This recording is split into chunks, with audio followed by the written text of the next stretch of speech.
Assam Riflesna Operation Sadbhavna Makhada Songlung Khungi Khunjasingda Solar Street Lights Manga Irai Numitta Yenthokre. Kangpokpi District Leba COB Kotlinda Pangthokhiba Thoram Aduda Commandant na hai. Assam Rifles na Chingda Leba Khunjasinggi Nungainaba Amadi Phanabaigidamakta Hotnaduna Lakli Amasung Hotnakhigani hairi. Hokhiba October tang kunmathoi numitta Kangpokpi District Police na Police Commemoration Numit SP Office Kangpokpi da Thoram Pangthokhi. Mahakna September 2024 degi 31 September 2025 phau degi Leikhidraba police members singbu writ present toduna respect pikhi.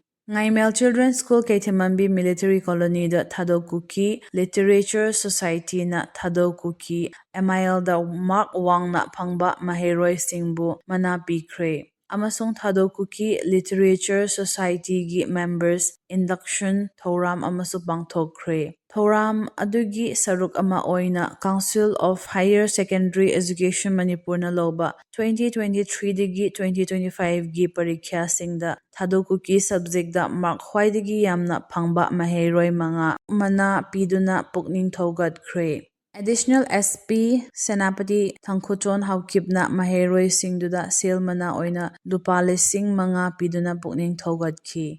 Thoram adu Horakliba Naha Singda Thadokuki Literature gi Matangda Hinna Kanghannaba Amasung Chaukhat Hannabagi Wakalda Pangthokpani. Thoram asigi pandamdi society asida yauriba mioi singbu Thadokuki literature inaba amadi mateng pangnaba pukning thogat pibani haiki. Adi Karmayogi Abhiyan gi makhada numit humni chupna chatharakpa responsive governance program loisinkre.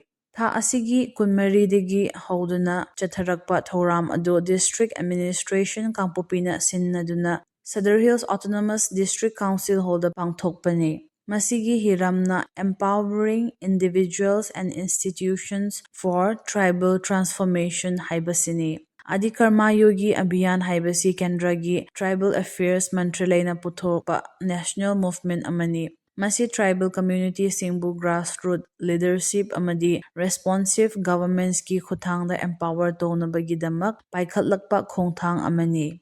Training program aduda miyoi cha amaromna saruk yaki amadi certificates singsu yenthokhi.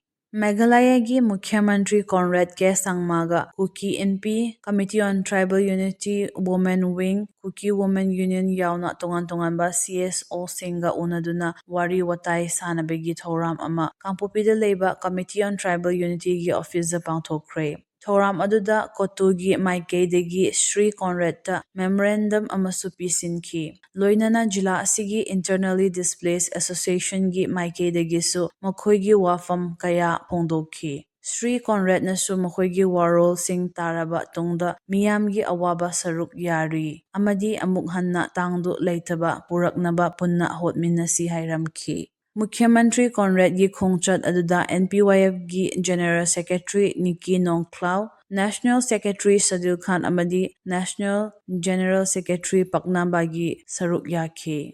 Numit amagi oiba Legal Awareness Program on Cybercrime and Protection of Children from Sexual Offences gi Thoram District Legal Services Authority Senapatina Sinduna Pathfinder Academy Bomol gi khunda loisinkre. Advocate Srimati Lamnechong Kipgen, Assistant Public Prosecutor na Juvenile Cases amasung Legal Rights gi matangda Student Singa Interaction Program paikhatlakli. Thoram aduda students amasung teachers chani mukna saruk yaki. Advocate Srimati Lamnechong Kipgen, Assistant Public Prosecutor na Juvenile Cases amasung Legal Rights gi matangda Students Singa Interaction Program lokhatli. Thoram aduda student amasung teachers chani mukna saruk yaki. Don't let drugs take away your dreams hairiba theme makhada Gunchu Institute na sinnaduna Kangpokpi District Police, Kangpokpi Youth Union, Hintui Water, Oracle, Kuki Students Organization, Sadar Hills amasung Silno Gym gi support loduna marathon gi thoram loisinkre.